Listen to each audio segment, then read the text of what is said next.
8 dhjetor. Ylli I mbi natyrshëm I Betlehemit. Ku është mbreti I judejve që ka lindur? Sepse pam yllin e tij në lindje dhe erdhëm ta adhurojmë.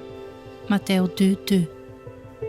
Her pas here, Bibla na ngjall kuriozitetin për mënyrën si ndodhen gjërat të caktuara.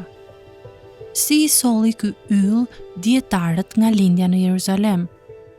Nuk thuhet se ylli udhëhoqi apo shkoi para tyre rrugës për në Jeruzalem. Thuhet vetëm se ata pan një yll në lindje, vargu 2, dhe erdhën në Jeruzalem. Si shkoi ylli para tyre ato 9 kilometra nga Jeruzalemi në Betlehem, siç thot Mateu 2:9.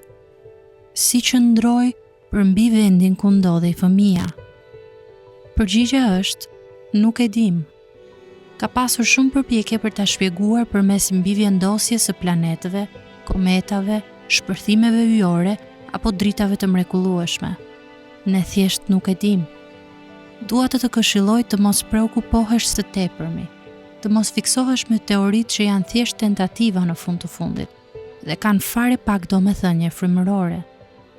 Rrezikoj të bëj një përgjithësi me këtë paralajmërim.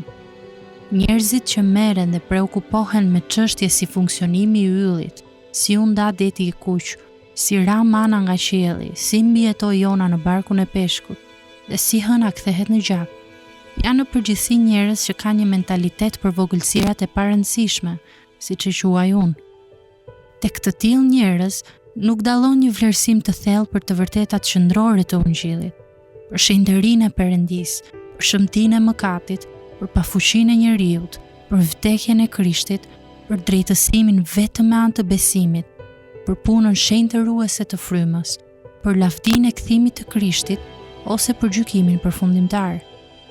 Gjithashtu duket se ata të udhëheqin për një shteg tjetër randësor me një artikull apo libër të ri me të cilin janë të ngazëlluar, por që trajton diçka të parëndësishme. Te këta njerëz ka pak ngazëllim për gjërat e mëdha dhe qendrore. Por është I qartë se ylli po bën diçka, të cilën nuk mund ta bënte vetë. Po I drejtonte dietarët te biri I Perëndisë në mënyrë që ata ta adhuronin. Në botkuptimin biblik ka vetëm një person pas qeverisjes së qëllimshme të yjeve, vetë Perëndia. Prandaj mësimi është I qartë.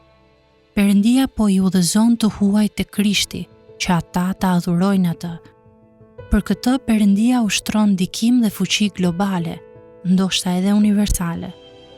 Luka tregon se Perëndia dikoi gjithë perandërinë romake që numërimi të ndodhte në kohën e caktuar, për të bërë që një virgjëreshe thjesht nga Betlehemi të plotësonte profecinë me lindjen e fëmijës së saj.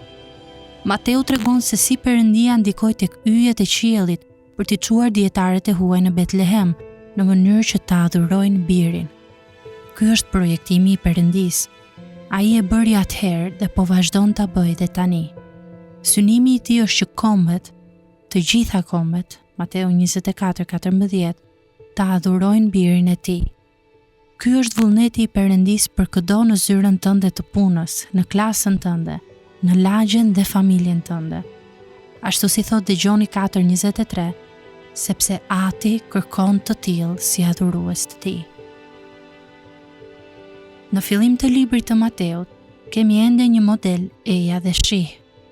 Por në fund, modeli është shko dhe trego. Dietarët erdhën dhe pan. Ne duhet të shkojmë dhe të tregojmë. Po, ajo që nuk ndryshon është qëllimi dhe fuqia e Perëndisë për t'i mbledhur kombet që të adhurojnë birin e tij.